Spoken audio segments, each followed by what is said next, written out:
So, appointments or elections. And this is just looking at what we should do with judges in particular.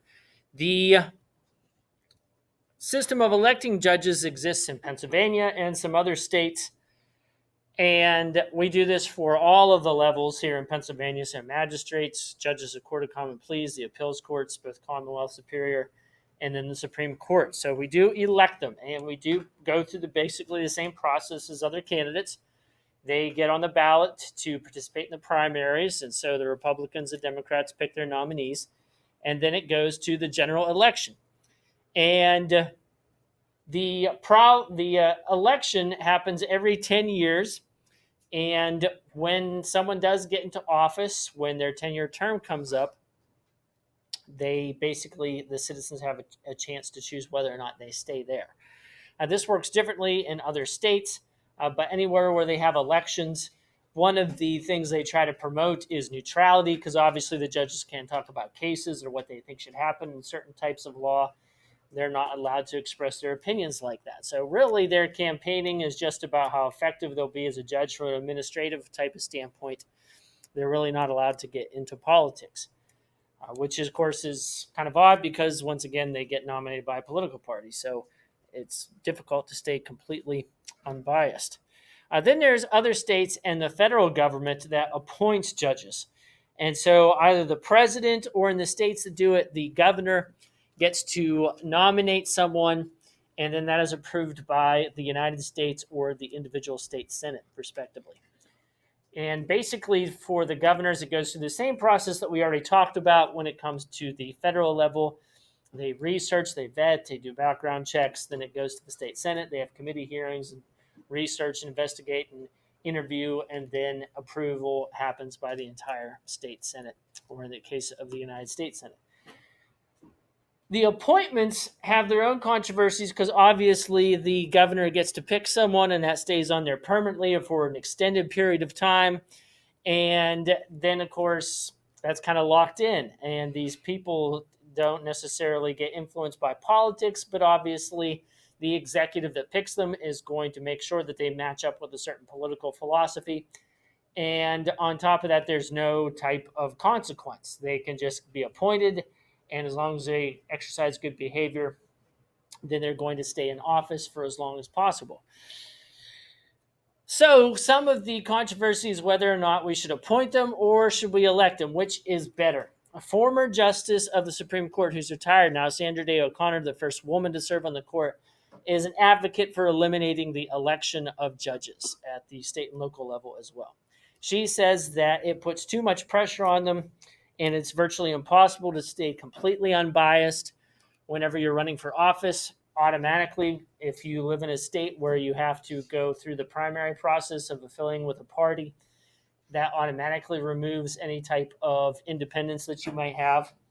And on top of that, she says, in order to run for office, even a bare bones campaign over an entire state can cost hundreds of thousands, if not millions of dollars. And so you also have to fundraise. And she says there's another chance for you to become unbiased because you're going to go to all these fundraising events, cocktail parties, dinner parties, and so on, and you're going to have to schmooze people, and inevitably you're going to end up talking about views on something. And so she says that makes it even more difficult. And on top of that, if you're fundraising and you're already in office, then you're obviously going to be using up a lot of time that you could otherwise be using to do your job.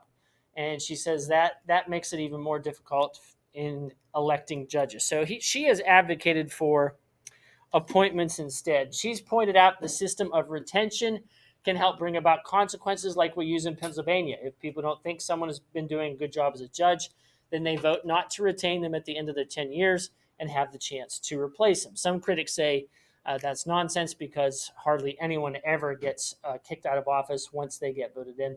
The voters don't exercise retention or the rejection of someone that often. But others return by saying, well, that's just because they're doing a good job. The judges are staying neutral, and they're not advocating anything ridiculous or radical while in office. And so that's why they end up being retained most of the time. So the system does work. And they point out the cases where they're not retained, which once again is a small percentage, It's when they've been caught bribery or negligent of their office, not reporting to work. And so they say it does actually work. And another issue, of course, is mandatory retirements.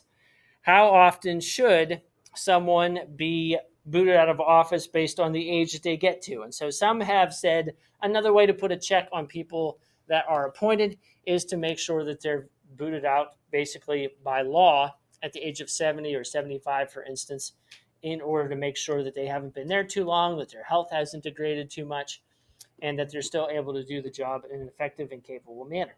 Pennsylvania does have a mandatory retirement age of 75. They just recently increased that.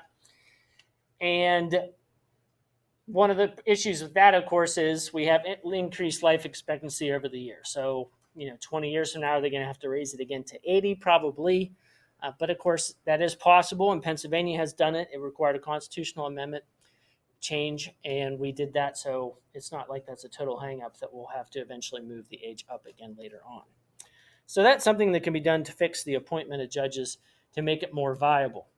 And of course, the retort of people who still favor elections say it removes accountability to the public and the people don't get to choose. And so it depends on how much democracy you want in our governing system or how much republicanism, that is, a republic where we choose our representatives. So which end of the spectrum do you think it should be on? So that is the issue.